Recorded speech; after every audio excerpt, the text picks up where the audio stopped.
Go for it. We're sitting at Kyle Bob's with Gabe, James, and I. Just spill all over myself. That's me, dude. Dude.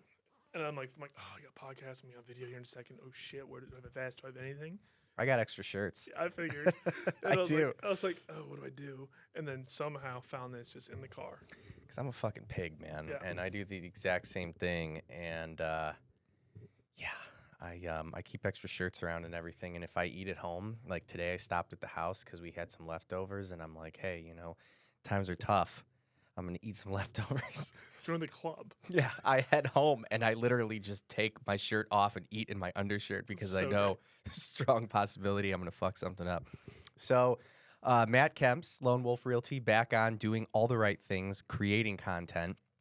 And luckily for us, I just did this training and there was a lot of good topics that were talked about. So I've got a ton of things that I'm like, man, maybe I should talk about that and cover, because a lot of times I think we forget that, we don't know what our buyers don't know. We sometimes just assume that like, oh, well, we've got to know that. And the one topic that came up, because it was a real estate agent that did the presentation. She was down in she's North or South Carolina, one of the Carolinas. And she was talking about how she's been running into a lot of situations where people sell their home and they don't think that their equity line of credit is required to be paid off, that it's like not a portion of their mortgage. So like, she'll list a house. We'll just use round numbers. It's like, we're going to list at $500,000. What do you owe on your home? Okay. And the buyer's like, $250,000. Like, oh, okay. So you've got like $250,000 worth of equity. And they're like, yeah. And they get under contract a couple of weeks later. Title, pulls lien searches and stuff, orders payoffs. And they're like, well, you've got $100,000 equity line of credit. And they're like, yeah. It's like, well, that has to be paid off. That's tied to the home as like a second mortgage. Yep. And the sellers go, no, it's a home equity line. It's not a second mortgage. Oh, jeez. So, public service announcement, things that I didn't know, people didn't know, and there's no shame, but a home equity line of credit is a second lien. You can argue that it's not a second mortgage because usually second mortgages are like fixed rates and they're set for a term, where a home equity line is usually an adjustable rate. You can draw on it and you can pay it back, but it's still a second lien on your property, and that has to be paid off when you sell. So if you're doing the math right now and you've got a home equity line and you're like, well, I owe $250 on my mortgage and when I sell I'm getting X, like that's got to come off of it as well. So have you ever run into any of that? I have not, but I did get a question a little more, just one step past that. What happens if you have first lien, second lien, you didn't want to go jumbo? Yeah. And can you have a line of credit? Well, equity line of credit. That's really just comes down to whether or not someone wants to go in third lien position, because the answer is yes. Now, granted, this is, me showing my age, but back in the day, we used to do, like third mortgages just like that. We'd have a first. I mean, this is going back to the housing bubble that's never going to happen. Like, I sometimes think about the things that we were doing and like, this is what the investors were offering, but like we would do an 80% LTV on the first, okay, right? And then to avoid PMI, we would do a 20% second at like 2% higher than whatever the going rate was. So at the time when I got into it, was like 6.5% was like a good going rate, 30-year fixed, and then we would do like an 8.5% on the second mortgage. Okay. And then sometimes people would call us back a year or two later, and we would do an over equity product. Sometimes up to, I remember National City was doing over equity up to 125% loan to value back in like 2006, 2007. What's our rate on that? Or is it they were like 14. Yeah. And if you wanted like a fixed interest rate, yeah, it was like 14, 15%, or you could do the equity line where it was adjustable and maybe get it down to like 8, 9, 9, 10, right in that area. But like, yeah, doing the over equity products and like thinking about the time that we're in right now, where you've got a lot of analysts that are like, debt is as high as it's ever been, so on and so forth. Like at the time, the second highest that debt had ever been was around that time. And they were allowing us to do these like 125% CLTV, first, second, sometimes third mortgage to pay off all of the credit card debt, and just basically people using their homes as ATMs. And so what happens 2 years down the road? 2 year, what do you mean? what happens to them? Okay, they have their credit cards paid off, but now they have 3 liens. Right. Majority of scenarios, what happened year 2? So the speculation was that property values were going to continue to increase. Of course. And that we would turn around because now that you've paid off all of your credit card debt, it's going to increase your credit scores, and we're going to be able to consolidate everything into either a new 80/20, or maybe there was even enough equity that we could turn around and just put it all into one loan, one payment. So it was like a stepping stone type of situation. Used to call it like a Band-Aid loan, Okay. right? And, from my experience, I would say most of these people were definitely in a position to where a lot of them qualified for modifications at the time. I'll be honest, I personally, and again, this is where I always talk about my experience level, but truth is at this time in my career, like looking back on that, I personally didn't see a lot of foreclosure. I know it existed, Mm-hmm.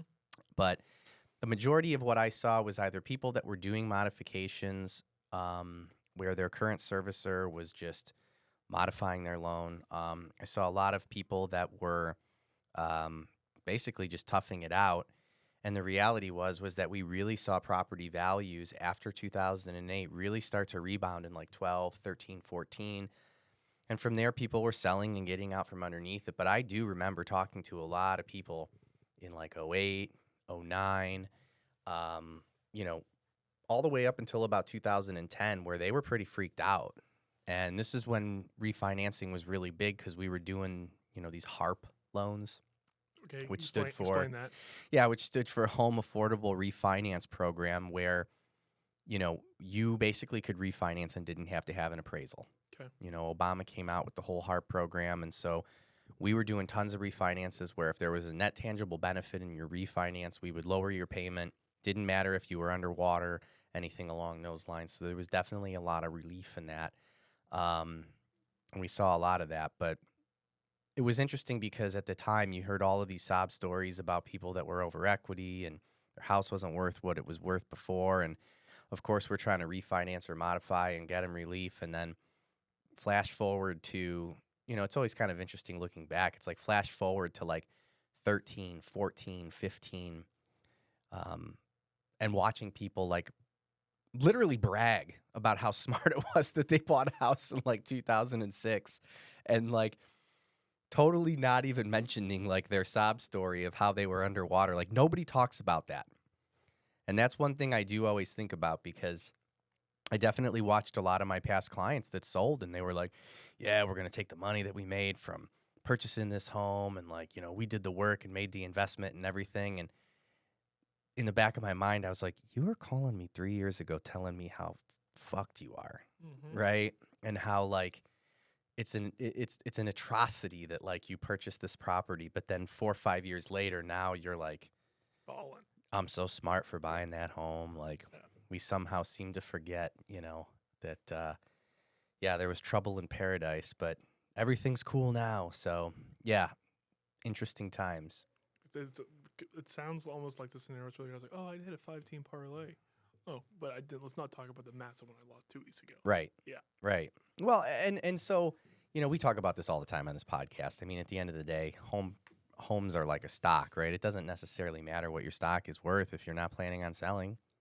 Like what is, I'm not a big crypto guy, but from what I understand, I mean, if you've messed around with cryptocurrency, you of all people know the ebbs and flows of the value of your Bitcoin, but does it really, I mean, I got to see a chart like every other week from some crypto bro, but it's like, are you selling today? Because if so, congratulations, because you don't see the charts when they're getting crushed. Exactly. But so your home equity line, it's a lien on your property. Make sure you're calculating it into your payoffs and everything along those lines because it does need to be paid off when you move. But what else did we talk about today that I thought was, I want to talk about something I think is very real. So it's finally getting to the point where as a lender, we started watching interest rates increase in March of 2022. So here we are in mid-October of 2023. So almost a year and a half later, and we haven't seen interest rates come down. In fact, we've seen them do nothing but come up. And when it first happened, I was talking to a lot of real estate agents that were like, it's all good. Like, I still have buyers, still have people selling. It's all good. And I was like, that's awesome, and I love the mindset and everything. Well, it seems to really have gotten to real estate agents lately because they're like, yeah, we're in this, we're staying positive and doing the things, but boy, it's getting cold out there. Very cold. And so the conversation with this real estate agent that I was having was mainly about like mindset, and being positive, and a lot of the statistics of how many people are leaving the lending industry and leaving the real estate industry, and how really it's just about market share, right? So I'm sitting through this kind of presentation and I was enjoying it because it's not anything I didn't know, Mm-hmm. but at the same time, it's kind of like, are you going to tell me something I don't know? Yeah. You know what I mean? And I'm all about mindset, and I'm all about being positive and everything along those lines. But it is really, really interesting to have something drag out to the point where it's like the total consensus is like, it's hard out there for a pimp, Mm-hmm. and the struggle is real. Oh yeah. So, but then today, I had a conversation with a gentleman who told me he's considering entering the real estate game. Good luck. So that's a question I have for you. What do you think it is about real estate that seems so enticing to people? Because if I had $1 for everybody who just kind of goes, I'm thinking about entering real estate, and I'm thinking like, why? Not like why, like it's not a good business, but like why? What do you Mm-hmm. think it is that? They got to see the lucrative opportunity it provides. So it's the upside. It's got to be the upside. So they're looking at the potential. They're like, there's a ton of earning potential, and of course, everybody thinks they're God's gift to sales. And I think of it as they're seeing the tip of the iceberg. They don't see anything below the iceberg. Mm. When below the iceberg is gritty and grindy, and it's a lot of hard work. Oh, but Matt, I really like the flexibility the real estate's going to give me. Sick, you have none. Yeah.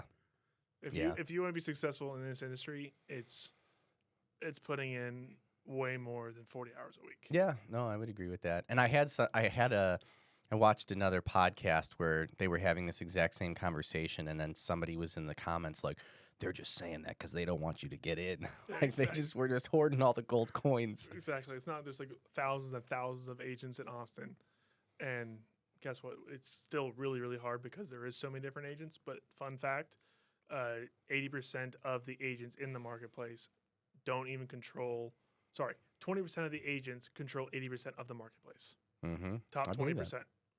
And then the top 5% control the top, I don't think it was like 90%. Sorry, Yeah. other way around. The top 5% controlled the additional 20% that's not being touched. Mm. Yeah, I mean, why do you think that is? Trust. Yeah. Experience. Your first-time home buyers is where the opportunity is because relationship hasn't been built for them on a previous transaction. Once the relationship's already built, the repeat transaction, I don't know the exact number, I'm going to guess, just based off our business, probably 85-90%. I would think the 80-20 rule probably plays a role there. there. I mean, at Yeah. least 80% are going to I agree. utilize the same agent, 20%.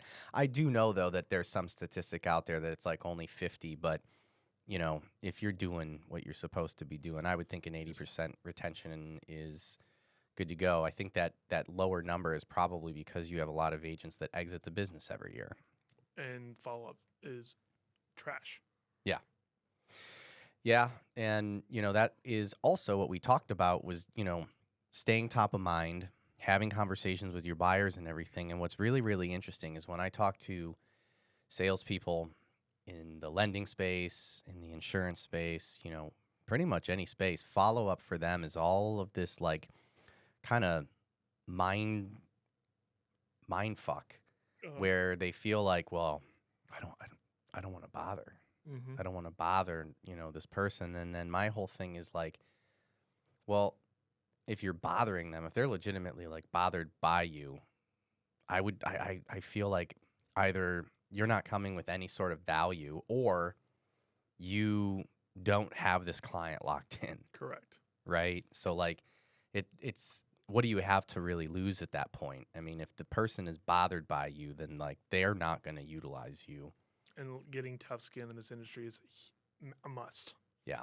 If you go through this, like let's just say you're going through a FSBO list or an expired list, and you're just calling and you are not prepared to be told to F off several different times, it's not the industry for you.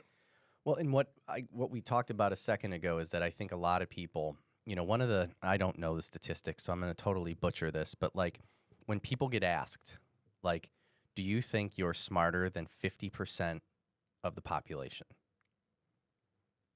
Yes. Right. Like 9.5 out of 10 people say yes. Yeah. But when you really do that number, that's a lot of people that you're claiming that you're smarter than. I know. And I think that when people are like thinking about their sales capabilities or their like hard work capabilities, like we as human beings, and I think this could even be worse as Americans, we just automatically assume that we're like the top 10th percentile in terms of talent. And it's like, you understand that if you're smarter than 50% of the population, like you're smarter than like over a billion people, right? Yeah, like more. right. Like it's a lot of people that you're pretty much like shitting on and saying like smarter than you, smarter than you, smarter than you. Exactly. And I just think that mentality, like it transcends into like sales and work ethic and everything. So when people look at the earning potential of real estate, which we all know what it is, because you look at that 1 percentile because you watch like a TLC show or something, and you're like, man, I could do that. I mean, I'm smarter than half of the real estate agents in the industry, right? And it's a question that I've been asking a lot of people because my marketing department says they want me to start asking more like fun and funny questions to my guests so that we can, I don't know how it works, but that was one of them. Okay. And when I was asked the question, I thought, well, am I smarter than half of the world? Or half of the people in the U.S. Because I think if you chop it up a little bit like that, I'm going yes for the world, Okay. right? Because like one of the things that I do know the statistic on is that if you're making over $36,000 a year, you're in the top 1% of income in the world. Shut up. That's a fact in the world. But then in the U.S., you're like, like you're literally in poverty. Yeah. Right. So if I'm going with, am I smarter or dumber than 50% of the population? I'm going world, yes. I'm going U.S. I'm like, I don't know. Teeter-totter? I don't know, man. I mean, I'm just keeping it real. Like, I know I'm not a complete idiot. Yep. But I know there's a lot of people out there that are way smarter than me. And okay, what would you rather have? That would you rather be more intelligent? I did the yeah, you test. do the thing. I did the thing. More intelligent or harder work ethic to get you further? I think harder work ethic, and the only reason I feel that way is because I sometimes feel like being smart can almost be like a curse. In the way sometimes. Yeah. Right? Because there kind of seems to come like this sense of entitlement with intelligence where you're like, well, I'm smarter than that guy. And I think in real estate, it's a great example because there's probably a lot of smart people out there that are looking at the earning potential of a real estate agent and they're like, I make less than this real estate agent and I know I'm way smarter than them. So and like, I can write SQL code for hours. Right. I can make way more money now. Yeah. It's like these engineers, man, they're like, reduce your commission for me. Like why? Why would I do that? They're like, well, I'm smarter. I'll take care of this on my own with all the 900 other things I have to do. But yeah, that was one of the questions that I was prompted to ask, and I just find it interesting because I've yet to find anybody who's like, no, I'm definitely dumber than half the population. I don't know the number of this. What's the average IQ for an American? I actually do. I believe that the average IQ is 100, right? I mean, that's the way that it works. And then if you're For below, Americans? Oh, I don't know about Americans, but I believe the IQ test, and somebody can correct me on this, but I believe the IQ test is that if you're 100, you are literally average. And then if you're below, as you get further down to below 100, you are like dumber than, whatever. And then obviously anything over 100 puts you above that 50%. And men says 160? I think so. I think like 160, 165. Okay. And then like genius levels are like, you know, in your higher like 190s, because like 200 is, I don't think, ever been achieved type of thing, but that's like you're the smartest person on the planet. Yep. So yeah, I mean, if you're scoring at like a 100 or like a 105, like you're just barely smarter than the average person. Hey, better than 50%. Right, right. If you're scoring double digits, then you're going to bump those numbers up. But the other question was, would you rather be locked in a mall with a full-blown silverback gorilla or 100, what was it, 100 like cobras? Silverback gorilla, not even close. That's what I thought. God, it's not even close. That's what I thought. And you know what? I went to the extent of going back and forth, and then I was like, I'm going to ask ChatGPT. And even ChatGPT couldn't give an answer because both of them are like obviously very deadly, but you have 100 snakes now that you've got to look out for. You only have one gorilla. But I feel like I could set some traps. Like, I'm certainly not like trying to like go after said gorilla. Like, no chance. And we're not even trying to make friends. I'm just trying to avoid the guy. Right. Yeah. But he's going to get hungry. He is going to get hungry, and guess what? I'm in a mall. Yeah. That's a good point. I got 2 weeks. I have 2 weeks to get to my spot where I can figure something out. Yeah, I'm thinking setting traps or something like that, using some sort of leverage. But I thought that was an interesting question that I was like, boy, this one's not easy. Like grabbing some meat from like a food mart or something, like stringing it across somehow, like where there'd be an overhang. So he jumps and kind of grabs it, maybe get a broken leg, so then you can escape and do your thing. Dude, those big primates are terrifying. Yeah. I mean, we always talk about that after a couple of beers, like, you know, what's like the craziest animal that, you know, you wouldn't want to mess with. And I know that I've given this a lot of thought, and for me, it's a tiger. Okay. I mean, tigers climb trees. They weigh like something like 600-700 pounds. Like, you know, people don't realize like how much bigger a tiger is than like a lion. They're so big, and they're just like, I mean, they have claws and like a crazy jaw and everything. Like, I honestly feel like tiger would have a good chance against said silverback gorilla. Okay. Like, I mean, okay, scenario. Would you rather be stuck on land with a tiger or in the water with a great white? ooh, definitely on the land. I'm a land animal. Okay. I don't, you know, like you have like an apex predator in the water, and like, not that I'm a bad swimmer, but I'm probably worse than 50% of the population as far as swimming is concerned. And I just don't see myself having any sort of, I think advantage is not even the word to use. I'm at a complete disadvantage in the water against a great white. Okay. In fact, I would rather take a tiger. I wouldn't even want to have the tiger in the water. like, if you were like, would you rather have a tiger in the water or a great white? I'm like, neither. You're just out of the water. Yeah, I think I'm screwed in the water. I mean, thoughts? Valid. Yeah, right. I mean, I don't know. Maybe I don't. Okay, water, but there's a boat 20 feet away. I still don't think I could outswim a tiger. They swim. I know, but I still think you got to swim. Why? Or is it the leopards? Those leopards, like, I'm watching them eat alligators lately on the internet. Yeah. TikTok. I mean, bro, I don't see myself out swimming a big cat. And I know they're not like happy in the water, but if he's hungry, like, and then once I get to the boat, I gotta get in it, right? Yep. I don't know. I mean, tigers just terrify me. But if I got to be an animal, if I had to be one, people are always like, I'd be a bird. I'm like, I'd be a tiger. Yeah, no, I wouldn't be a bird. I think the only thing that I've read on the internet that can really even like mess with a tiger is like a brown bear. Okay. I guess those things are like Vicious. well, and they're just like freakishly strong. And I feel like someone's got to check me on this, but I'm pretty sure they have a stronger jaw than a tiger. I know hippos have the strongest. I could see that. But hippos don't have big bear claws and big bear jaws. Most deadly animal on the planet. They run fast, too. I mean, not as fast as a tiger, but, like, I'm not out sprinting a freaking brown bear going 25, 30 miles an hour. Like, no chance. You know how to escape a crocodile? Yeah, you zigzag. Yep. As long as you're out of the water, no joke, Swear to God, watched Cocaine Bear last night. How was that? She wanted my girlfriend wanted to watch it. It was ridiculous. Okay. Funny, but like if you're looking for any level of like, it's complete fantasy. Yeah.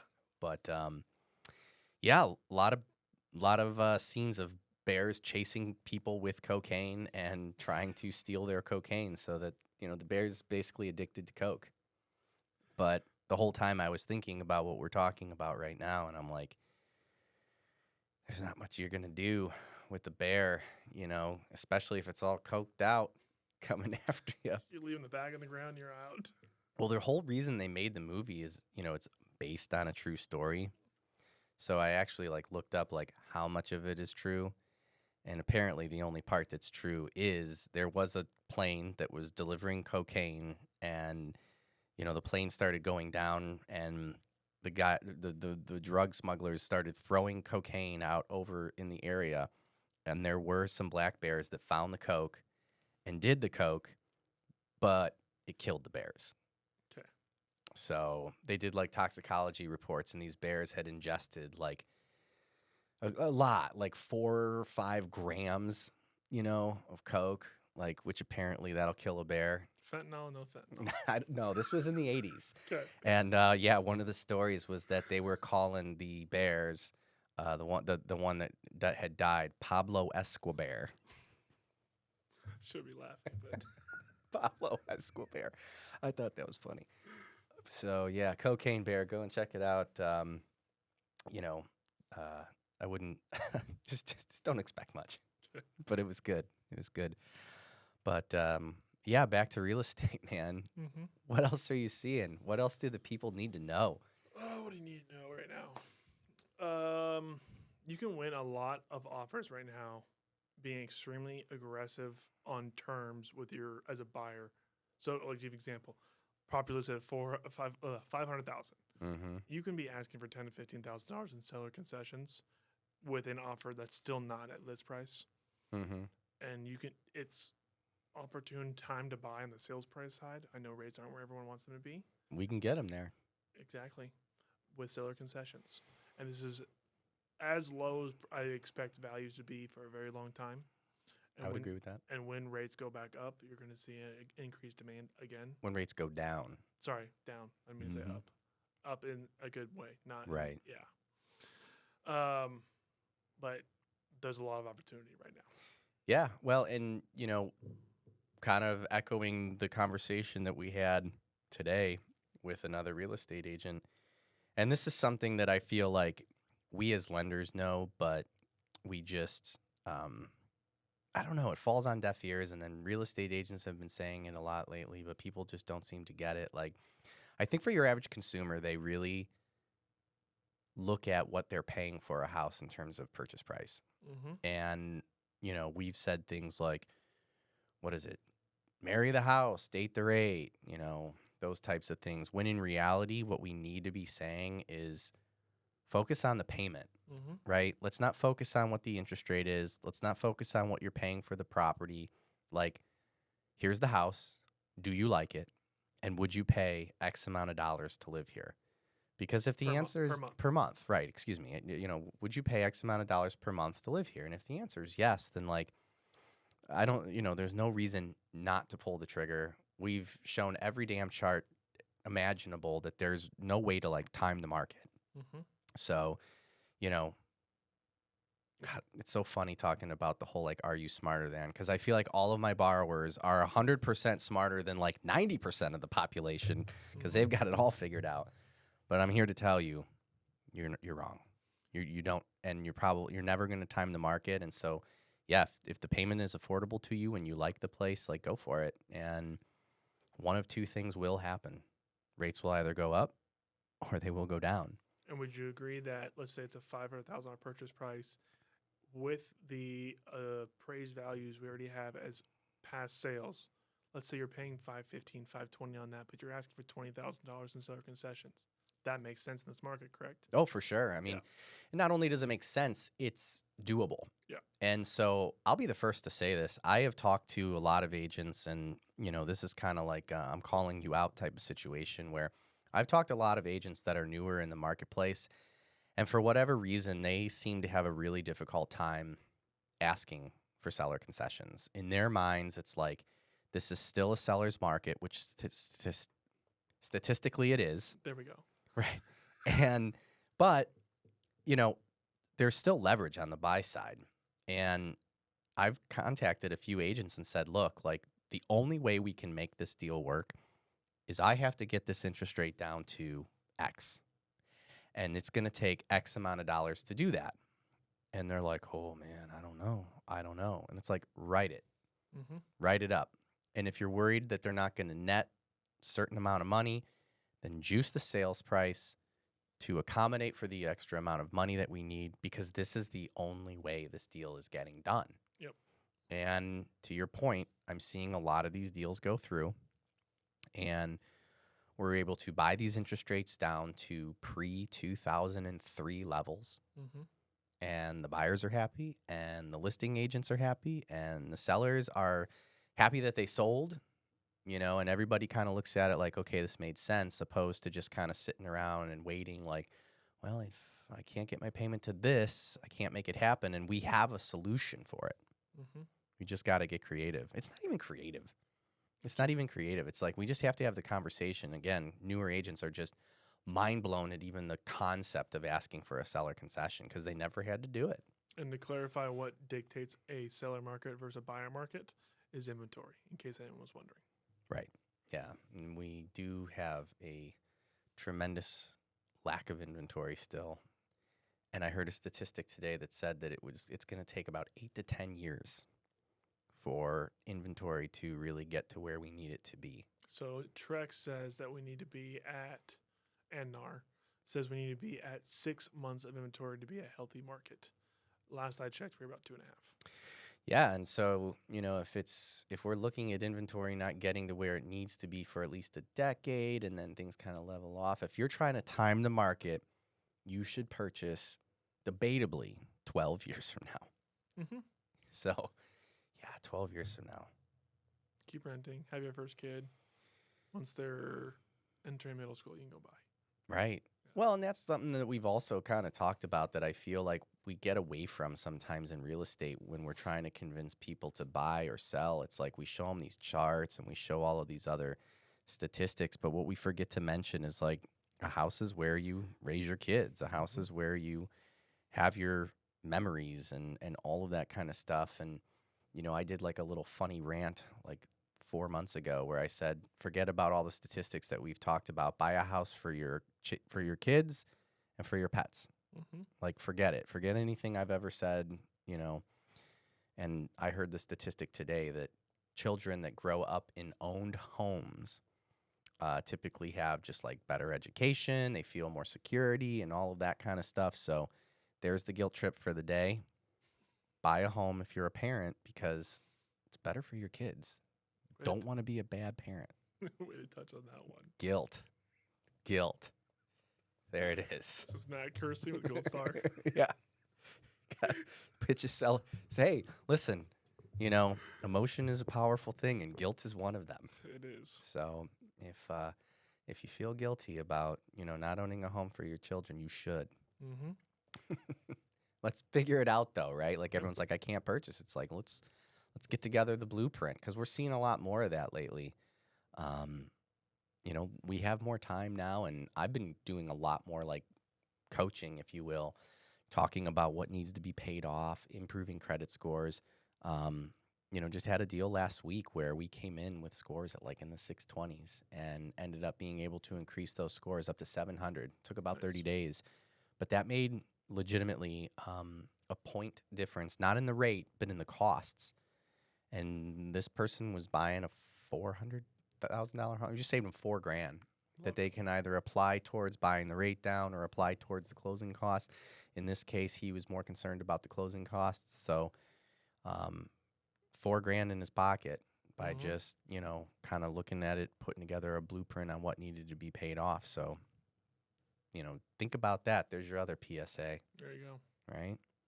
Anything new that you want to chat about? We made the move to Spyglass. You've had great things to say about all the the leads, the education, and everything like that? Everything's still rocking and rolling? Very happy. Is Lone Wolf Realty Group taking new agents? We are taking new agents. Who are you looking Um, for? Preferably, if you feel like you have struggled in year 1, 2, 3, 4, or 5, you didn't make the money you wanted to make, but you have the work ethic and the dedication to put the hours in, and you're just not sure what you're missing out on. That's kind of perfect scenario. Yeah. That'll 'Cause make for a nice then- soundbite. Then we kind of get you into the right. We get you in front of the right people, the right type of leads, and we coach you through the process so you know how to handle different scenarios. And we do a lot of what's what I'm looking for, a lot of different like role play kind of stuff. Who's not a good fit for Lone Wolf Realty? If you don't want to work, you expect to be handed to you, and brand new agent or not your best option, Keller Williams will coach you up real quick. Yeah, Keller's known for that. Brand new agents, it's tough. It's a struggle. Mm-hmm. So you're looking for somebody who's got maybe like a year or two under their belt, and Exactly. kind of went out there and thought that they were in the upper 50 percentile of people that were going to crush it, and then they went, okay, maybe I could use a little bit of hand holding here. Yep. So I'm gonna use Russ on our team as an example. Oh yeah. He has beyond wowed me. He came from hotel and then car industry, and then he said, screw it, I'm going full real estate. I want to give it my all. This guy has put in so much work ethic, and he has the amount of transactions he has going on in the market that we have right now, and they're not even lead stuff. There's a few that are leads, but how much personal transaction he's created from just sphere of influence, I am beyond wowed out, and hey man, I'm proud of you if you listen to this. It's going out there. Yeah. That'll be a good one. Well, outside of that, I mean, these things always fly, man. What else do we need to know? I feel like I had a whole list of things, and now I've just completely forgotten it. But it's been a weird week. It's a very weird week. It's been a weird week, man. And it's Wednesday. Yeah. Is it Wednesday? No, it's Tuesday. It's Tuesday Yeah, today. exactly. It's Tuesday. Yeah, it's been a weird week. Wow. I guess for me, it's really just been kind of doing all the fourth quarter stuff. I did a great presentation last week for a real estate team where everybody was doing their 2024, kind of like getting ready for 2024, getting an idea of their business plan and everything along those lines. And I'm seeing a lot of those coming out. So for those of you that are looking for speakers and things like that, I put together a presentation on kind of what to look for. But the one thing that I've been getting a lot of is like people are looking for market predictions and everything along those lines. And I got to be honest, I've been hating doing that because this being my fourth economic downturn, although not the worst, definitely the longest. And I'm just over making any kind of like predictions. But here's one I will make. And I'm pretty confident in this one. Okay. I don't think that when interest rates come down, that they are going to come down at a level that is going to be like create a feeding frenzy or be worth like waiting for. In other words, it's not going to do this. Correct. It's going to do that. Right. And so what's going to end up happening, because I think about this a lot for the buyer that's like, okay, we talked about the affordability, and that's like a conversation I brought the topic up because I really do want people to call me and say, here's where I really want my payment to be. What do I need to do to make that happen? And we can look at it mathematically and find out if you're just completely out to lunch with something that's never going to happen, or if we can maybe put something together that makes sense for you. And you've got a lot of real estate agents that are all echoing the same sentiment of when rates go down, property values are going to go up, and therefore it's going to be a lot harder for you to get a home. Because that's what we have based off history in 2021 and past. Right. Yeah. But what I anticipate is kind of a combination of the two, where I think you're going to watch interest rates slowly come down, and you're going to watch property values slowly increase. Mm-hmm. And I think for the people that are waiting for interest rates to get lower, I think that this goes back to timing the market, where they're thinking it's going to be like, okay, boom, I've got a window now. Right? Like rates just went from 7 to 5. We've got to get under contract in like the next 30 days. while like everybody who's not paying attention is like asleep at the wheel. Mm-hmm. I am very, very confident that that scenario Won't exist. will not happen. Yeah.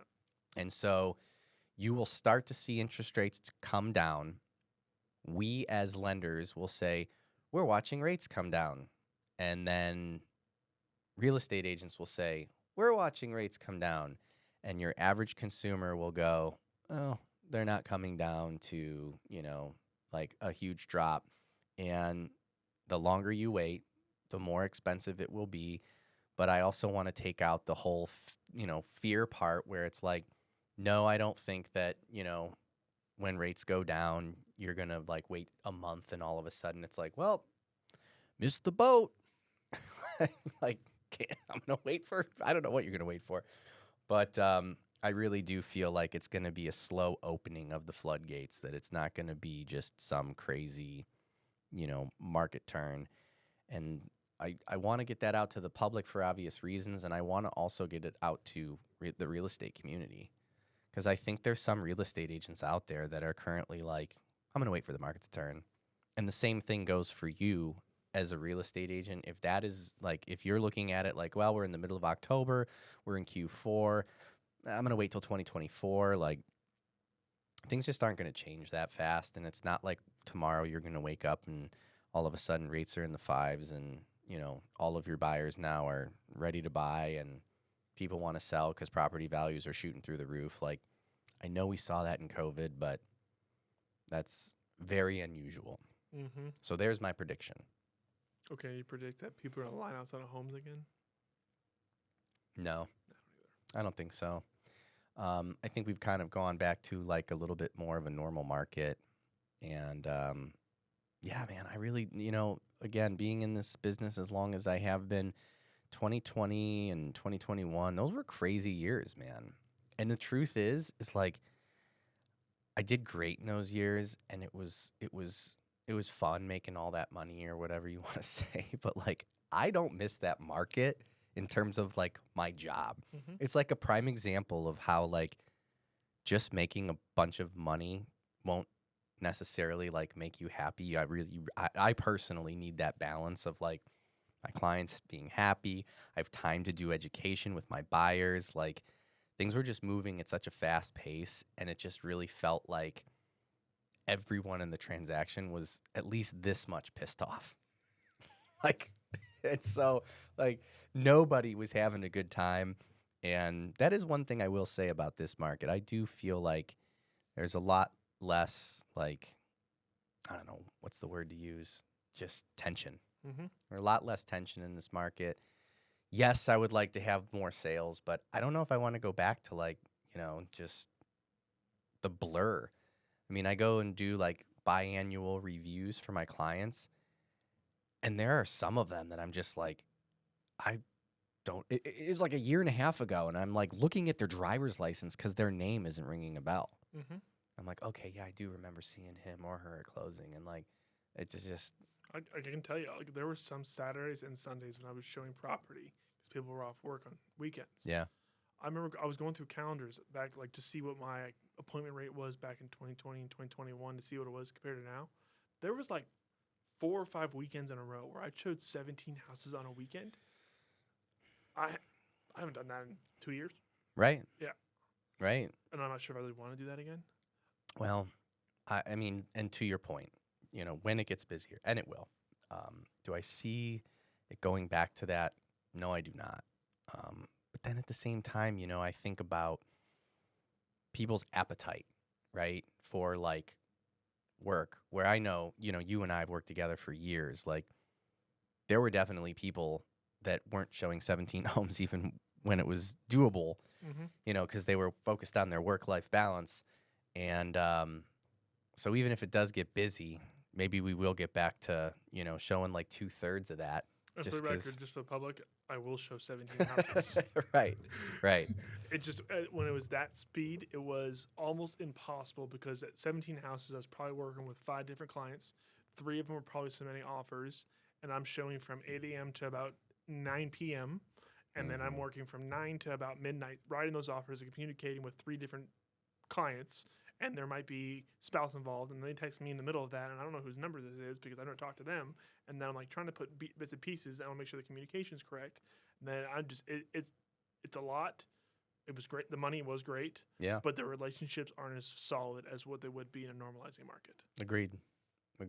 And yeah, as cliche as it is, I mean, and I know you feel the same way. Like, I really do like what I do, and it's cool to go to a closing and, watch people get their keys. And then it's even more exciting to follow up, 6 months and then a year later when that appreciation has occurred and people are like, yeah, we love the house, and they've already created some memories and everything. Because I'm definitely been to some closings where people, you can see the look in their eyes, like they're happy that it's over and they're glad to get their keys, but kind of deep down they're like, was this a good move?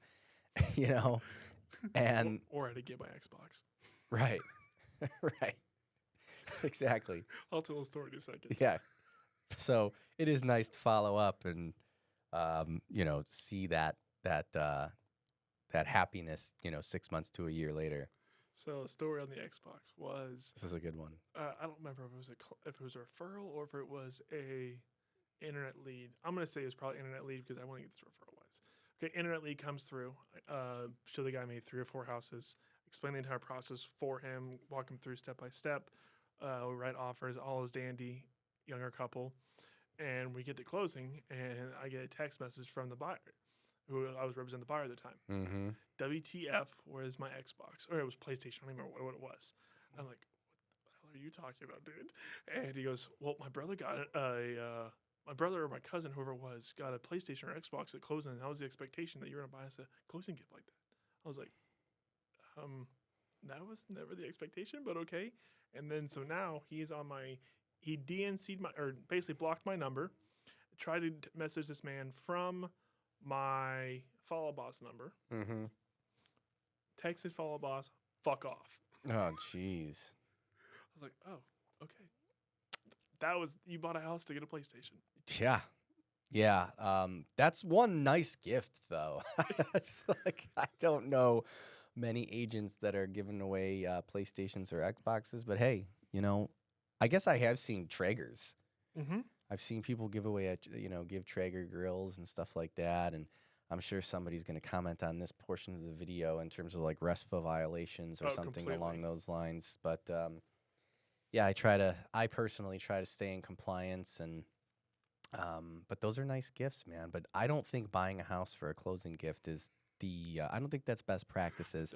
So if you're considering purchasing a property because you're expecting a closing gift, I would rethink your priorities. The James Johnson, your colleague, says the deal is getting the home. Mm-hmm. It's not the Xbox or the PlayStation. 100%.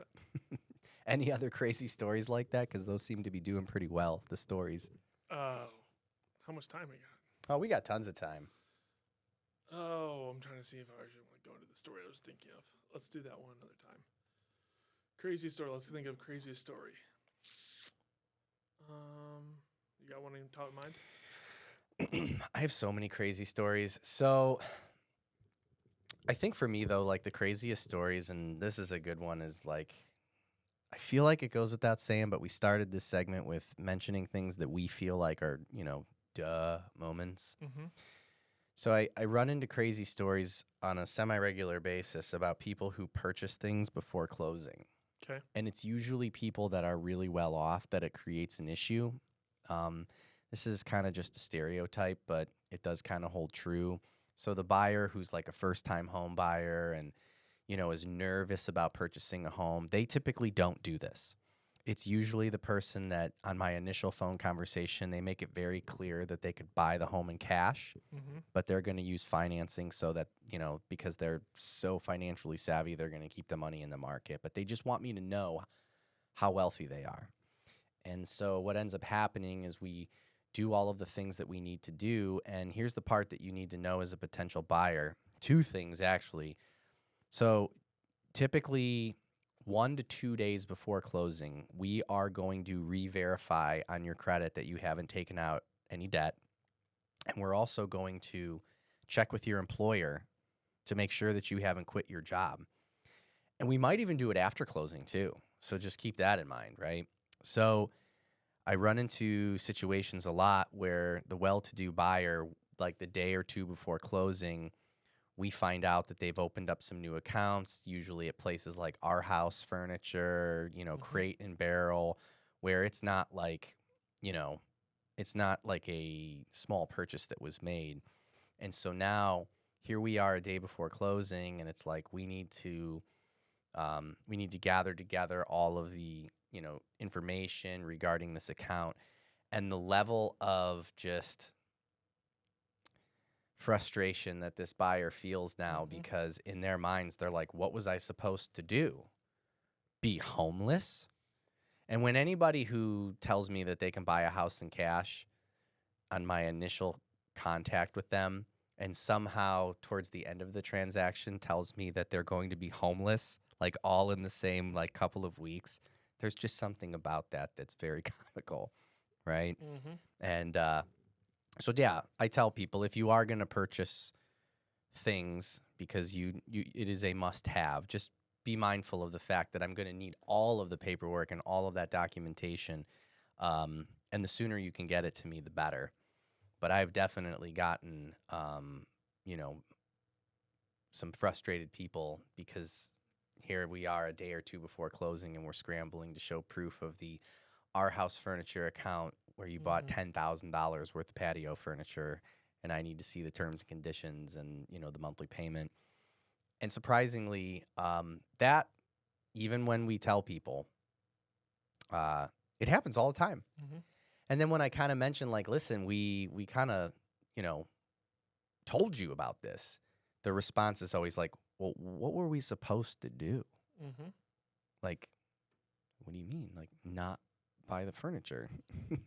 Like, do it after closing. Move into the house with the bed you have now. Right. Get into the house, and then that weekend, have everything self-delivered. Or just get me all of the stuff the moment that you make these purchases. I mean, it's going to be extra work. And then I have that happen on a semi-regular basis. And then the job thing, we verify employment and it becomes, well, yeah, I've got a new job and I make more money. That's great. Congratulations. That definitely helps our situation. But now we need to verify all of your new employment, all of your new income. I need names, I need contact information and all of that. And unfortunately, because we check, at the very, very end, because we want to make sure that you're not going to like be like, haha, I got the house, and then try to stick it to the man and quit your job, which that has actually happened before too. Those are usually what my crazy stories entail. Going to his story where they just said, well, we're homeless, now what do we do? That's what leasebacks are for. Yeah. Yeah, we talked about leasebacks on our last episode with you, and leasebacks are important. And going back to your point, in this market, we're having a much easier time negotiating. And I think that's kind of like the public service announcement, not to the buyers. Let's face it, buyers always think that, they want a wheel and deal. I think it's the real estate agents that are like, guys, we can't ask for much. Like, of course, within reason. But I think there's more to ask for. You've got way more leverage. I can tell you, as an agent, it's a total pain in the ass doing the repairs amendments when you got an Exhibit A and you're writing that thing up. Just fucking do it. Right. Do the work. Do the work. We were spoiled. Well, I look forward to getting back to, I guess better times, but more profitable times. More profitable times, I guess, is the way to look at it. I like that. I heard a statistic in my business today that in the beginning of 2023, we had 177,000 mortgage loan originators. And as of October 1st, so last week, we are down to 99,000. Holy shit. Mortgage loan originators. And I would envision that those numbers, in terms of, we'll just call it percentages, I mean, close to half, I would envision the same is probably the case in real estate. So for those of you out there that are listening and you're like, what do I do? How do I power through this? I don't think that we're going to be able to create as many buyers as we would like. However, capitalizing on additional market share, because there's always been those onesie, twosie agents, that were barely doing business when times were good. Like, they're out. They're not. You can't be in this business and close like 1 or 2 transactions a month, and that's like all you're doing. Like, unless you're in luxury. Well, that's true. That's true. But I mean, those are outliers, right? Yeah. I mean, how many luxury agents, and even your luxury agents, I know some of them, and they're not even closing their 1 to 2 transactions anymore because, It's 3 to 4 a year. right? That's the average. Yeah. If you're a luxury agent, you're doing 3 to 4 a year. And so, On the average, not the ones that were doing great. right. Yeah, but the business year over year is down something like 70%. Mm-hmm. So if 3 to 4 was the average, it's got to be 1 to 2 And the crazy a part, year. if you're doing 4 a year and you're, let's call it the real luxury of Austin, Mm-hmm. that's still like 150, 160,000. Yeah, I mean, that's good money, Mm-hmm. but that's 3 or 4 a year. I mean, so on average, we talked that it's got to be 1 to 2 a year. I mean, it's got to be tough going from making that big money. Now you're making 75, 80 grand a year, which is still living, Mm-hmm. but it's all relative, right? That doesn't pay the bills for us, though. Yeah. No, I hear you. Anything else new? Anything we need to know about? Any events, charities, stuff like that? Events. We can go back to the open house and talk about that. Oh, yeah, that's right. How did that go? What did we learn about open houses with football and Jesus? Football and Jesus. Okay. So football and Jesus was cruising. We didn't do full football Jesus because we were Saturday morning, 8 to 11 a.m. in Liberty Hill, Texas, Mm-hmm. where football and Jesus is number one thing in life. Right. Okay. But there is no football or Jesus between 8 and 11 on Saturday. Well, there could be, depending on what church you go to. That's true. There is no football, but there is pregame. Mm-hmm. So I had the pregame on. Mm-hmm. I had a total of one human that came by. Okay. But I'm pretty sure that one human's going to buy the house. Hey. Well, we talked about the quality, right? Yep. And then Sunday. Sunday was a shit show. This goes back to open houses, and I'm going to critique myself on this because this was a bad thing I did. Mm-hmm. We were at the open house. I ended up getting a showing notification for another property when I was at this open house. We were going to work this open house from, I think it was like 12 to 3 or something on because football and Jesus. Right. Okay. Well, I get to this house, and it was the last minute I was going to do this house and called him on Saturday. Okay. So anyways, because the open house I was going to work on my listing, I let one of our team members have. So I was like, okay, I'll just go find something. I want to stay busy. Let them have the opportunity here. Call this agent, know her well, and she goes, yeah, you can go work. So there's no problem with it. I get to the house. She didn't tell me. It was vacant, no internet. It barely had power. Mm. I'm like, okay, football's not going to happen. Jesus can definitely still be here. Mm-hmm. Okay. Well, no one comes in 2.5 hours. I was working for 3 hours. I leave a little early. I let her know that I was going to an appointment because I did have an appointment to get to, and I wanted to make sure I was on time. Well, anyways, she didn't get a notification. There was a buyer that called her directly to come see the house at 4 o'clock. Oh, man. Yeah, and I was like, oh shit.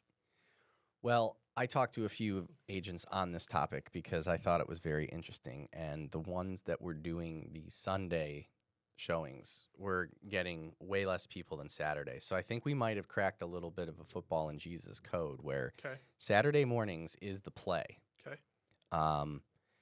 The only thing, though, is I do want to do another Sunday because the Cowboys were the night game on Sunday. So I wonder if that helped, but everybody had bad stats for Sunday. So I'm thinking Saturday morning's the play. The only thing I had to worry about on Saturday mornings, kids, baseball, volleyball, basketball, football games are going to be Saturday morning early. Mm-hmm. So younger families with younger kids, it could be older families with younger kids, whatever it is. Those are outliers. Do you get a lot of kids at open houses? No. Right? That's a good point. I mean, dude, I do open houses. I never really see kids. No, the only Kids time, hate open houses. and their mom and dad are usually embarrassed to bring kid to open house because they don't. Thank you. Yes. You should be. Again, this is Matt Kirschling with the Gold Star. Yeah. I haven't sold a kid a house in my entire career, okay? So. Debatable. After we checked it. Right. Well, maybe eventually. Yeah. I don't know. Yeah, just for me. Okay. Also, I was out in the middle of nowhere. Yeah, Liberty Hill's a little bit out there. And I was more in the middle of nowhere of Liberty Hill. Like, okay, you're on 29, turn left on 1869, then turn left on a county road, then drive 3 miles, then go through a gate, then drive 2 miles. Yeah. I still got one person, though. It's out there. My skin starts to itch when I get that far out of Austin. So weird. I'll tell you later. I start to just like forget where I am. Yep. I'm like, wait a minute, am I in Texas or am I in Texas? But the flip side, okay, now that I'm thinking about it, imagine working an open house in Cimarron Hills 8 to 11. It would kill it. Yeah, in Saturday morning for sure.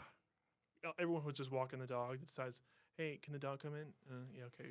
See, but we talked about this, though. We talked about, and again, I think that this is like a complete debatable topic because I know some like coaches would say one thing and, you know, it's about getting like butts in the door type of thing. But like, I'm a big quality over quantity kind of guy. And it's like, you know, getting the neighbors who are just looky doesn't really matter. Right. Yeah. You know, and they all look the same. So you sometimes can't figure out who's who. And, you know, you want to go after the ones that are serious. And actually, I got one like that. Okay, this is the biggest like lead on ever that turned out to nothing. So we are having we're holding an open house. The neighbor from, I don't know, like probably 3 or 4 doors down comes in, tells us, gets all excited. Oh, I'm looking at selling my property down the street. And wasn't buy, I was just a sell. I'm looking to sell my property, looking to move back to, funny enough, Ohio. And was this the one in Cimarron? Yes. I remember this one. I did this open house with Kaylee. Well, that was the one. I did it twice. Yeah. Her and someone who's no longer with you. Okay. Well, anyways, and he comes by the house and it says, hey, I'm looking to sell our place. Long story short, this home has now gone through 3 different agents. He calls me every single time in between. He fires an agent asking for what I should do advice and never hired us. And I just asked advice. And it's the weirdest thing in the world to me because he calls me every single time, but he never picked us to go as the agent.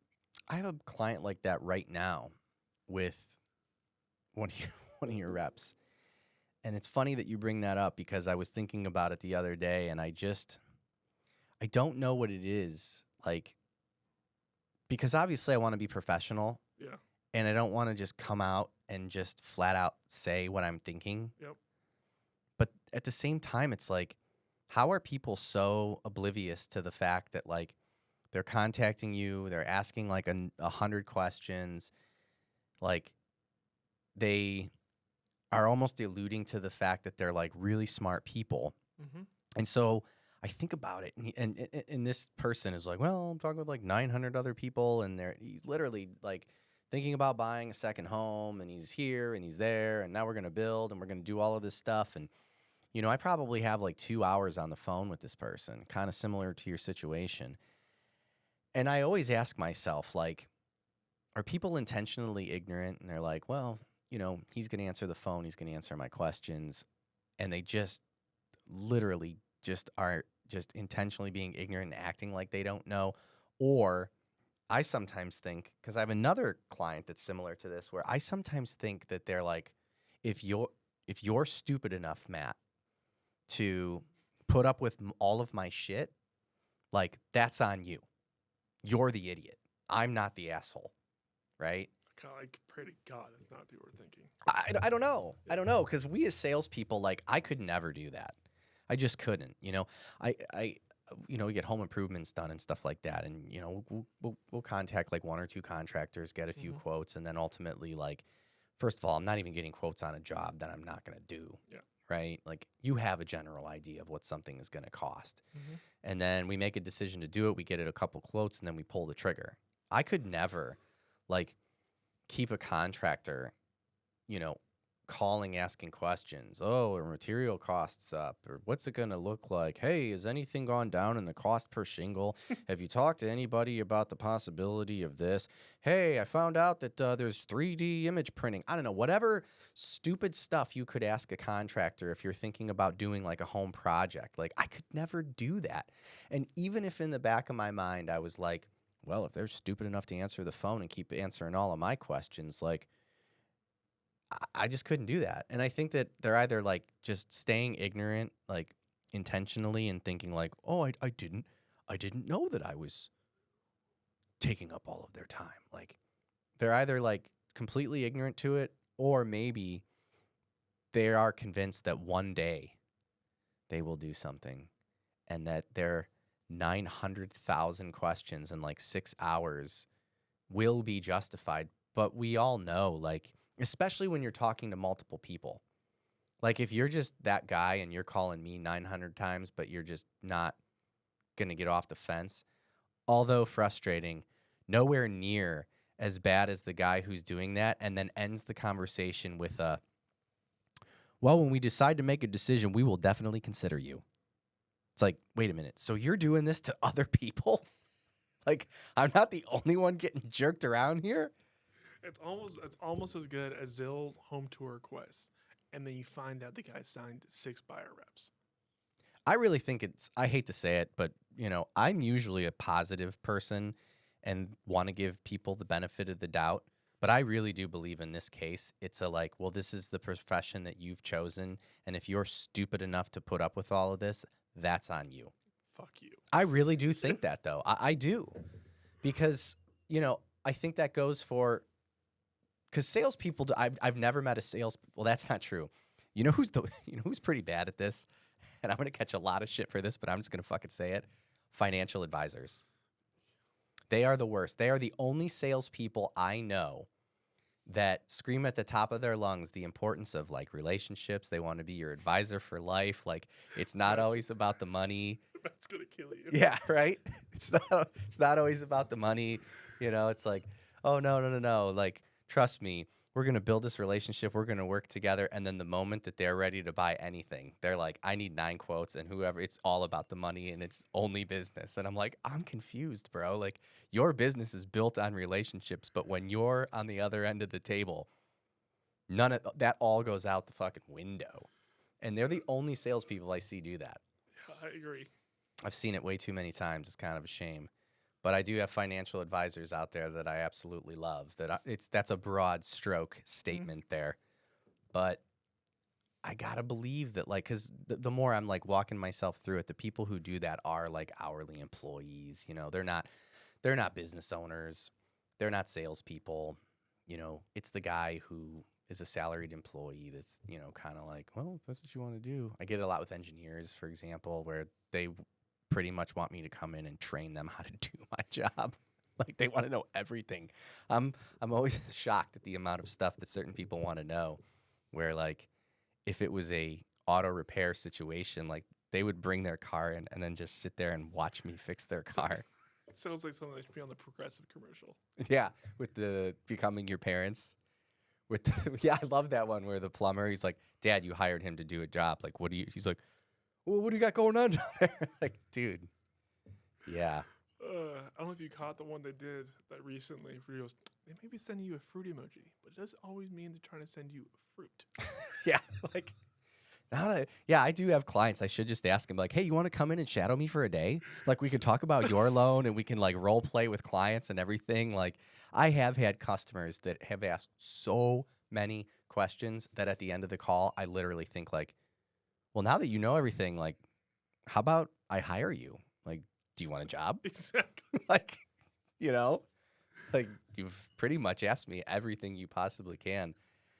And I was trying to get a loan application done instead. I just did an interview. Yeah. And I don't want to take anything away from it's important that you know what's going on and I want to educate you, but there also is that fine line where it's you hire somebody for a job. Mm-hmm. Why do you want to do all of their job? I don't get it. And I get that all the time, man. It's kind of a weird one. So I'm sure you get it too, though. Everybody knows everything about real estate. I know nothing, apparently. Right. Yeah. You know just as much as I do. It's tough. Yeah. Let's clarify. 5 market metrics are the thing that a real estate agent should know the most. Mm-hmm. You should know your price per square foot. You should know your price per acre, what recent comps are, or average home price in your area, listed and sold. And if you can spit that information out to me, then I'll say you know as much as I do. Yeah, that's a good point. But if you don't know that, let me educate you. I'll explain that to you, and then you'll be like, oh, okay. And it also helps on our end. It builds trust a lot faster. Yeah. No, I like that.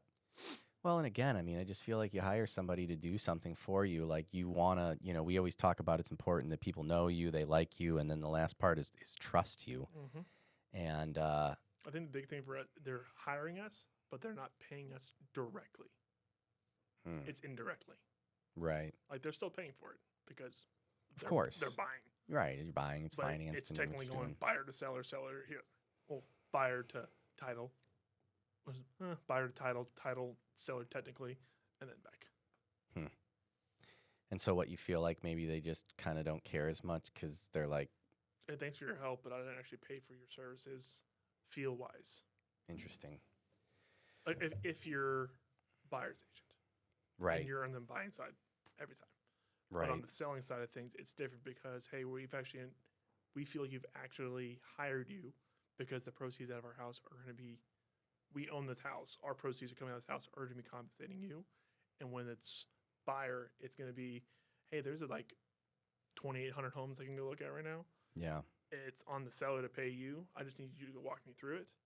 And there's a mindset that it's our job to switch that mindset. Hey, you're actually employing me to help you do your job. Let me educate you and walk you through the process. Right. Yeah. Which like makes sense. Yep. But I just feel like, yeah, most people don't think of it that way. And the part that I really hate, and I blame agents for this, when you reach out, whether it's apartment, let's just start lower, like I'm being lower end on apartments, but that's where if you're in the industry, that's kind of where you start as leases. mm-hmm. If you're doing apartment rentals, or you're doing leases, or you're doing just buyer consultation stuff. If you start the conversation with, hey, I'm a free service to you, like, fucking do not say that. Well, yeah, now they're trying to make it illegal. I mean, I'm seeing a bunch of God. that. Like, yeah, I mean, nobody works for free. It just makes it makes your competency come out so low. We're like, hey, I'm just here to be on the contract. I don't really do any work, but I'm just doing this work for you for free. You're employing me to help you through the process and be your fiduciary. Well, when you do ask me a bunch of questions and run me around for a month and then decide to go with another lender, then I am free. Then I'm totally free. Facts. And again, I mean, going back to, I've been triggered. I guess that's stupid me, right? Dude, it's unbelievable. But yes. Yeah. No, I think about stuff like that a lot. Have you noticed in life recently, a lot of that shit's happening more? Not even like word stuff, just like people in general? Well, so I've talked about this actually a lot more than I'd like to admit. I think that because affordability or whatever you want to call it, insurance has gone up, rates are up, property values are up, everything is up. And I think that when there's volatility, it forces people, just not even forces, innately people become, it's a scarcity mindset, right? And so it becomes like a, it's just business type thing where, I got to look out what's best for me. And like, if you're in this position that you're currently in and I'm wasting your time, well, that's your problem. And so, yes, I'm seeing more of that, but I don't think it's because people are just more like that. I think it's because of the things that they're up against, inflationary issues that we all know about. And then I hate to say it, because one of my rules on my podcast is I don't talk politics, but I believe that your average American has more of a hesitancy after the last few years of like not trusting the government, and I do believe that bleeds into business and finance and all of that, and so there is a higher level of distrust across the board that somebody is like trying to get one over on you when they're buying anything. And it's a shame. Completely.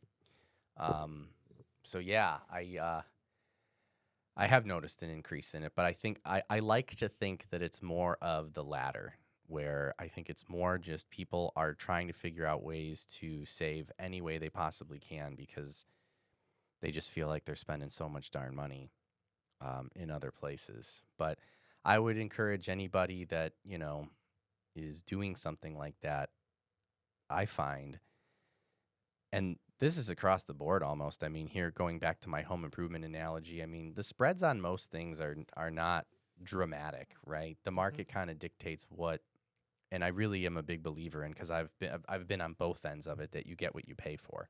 And karma's a bitch. Right. Well, there's that too.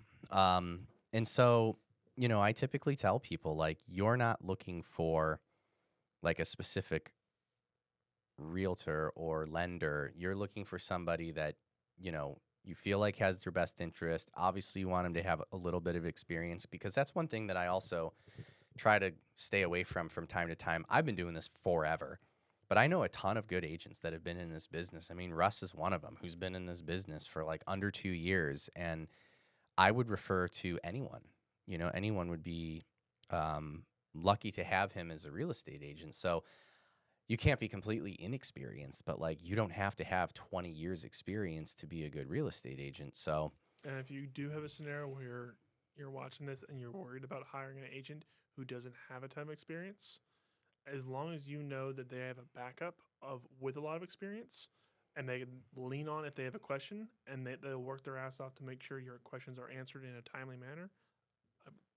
yeah, that's a great point. I Yeah. mean, I always talk to, most people are either on a team, part of a team, or even at the very least, I mean, they have like a managing broker who can, give advice and everything along those lines. And I think that, kind of to your point, now that I'm thinking about it, because one of the things I'm seeing a lot more lately, which is a shame, is I'm seeing a lot of baiting and switching from lenders, right? Where they're coming in and they're making a lot of promises, or they're saying, hey, yeah, we can get this deal done.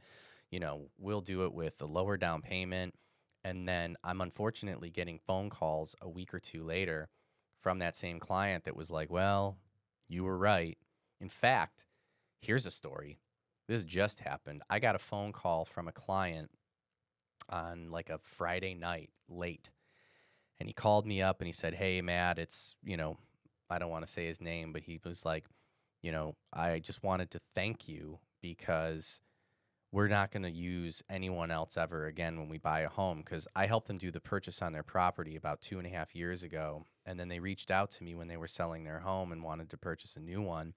And they decided to go with another lender. And without going into all the boring detail, this lender underpromised, basically provided them exactly, what we were ultimately going to give them. And the process was nothing compared to what we offered them originally. And so he wanted to call me, thank me, let me know that he's never going to use another lender again. But, they were already at the closing table, and he kind of just was like, well, I have to close this deal. And I unfortunately am seeing way more of that. And it drives me crazy because selfishly, it's like, that's a good thing to hear. And it feels good. But like some other lender ends up getting the commissions on a deal, and because they were misleading. So I think that making sure it's somebody that you can trust, that you like, I mean, that is way more important than like, what are your rates? What are you going to charge me? Like, are you going to discount your commission? Exactly. Like, not the way to go into it, but you got to live and learn, I guess. Anything else you want to cover before we wrap it up? Wrap it up. I always appreciate having you on. We'll get some clips out, do all the things. And of course, as I always say, now is the time to produce the content. A lot of what we're talking about is timeless, right? Like, we could post these clips probably 6 months, maybe even 6 years from now, and people are like, oh, did you just do a podcast? Like, Exactly. So that's the plan. Get in contact with me. Let me know if it's something that you're interested in coming in and making the content. Got James coming on. Sweet. He's doing round 2. Love it. Lone Wolf Realty Group. Appreciate you. Thanks.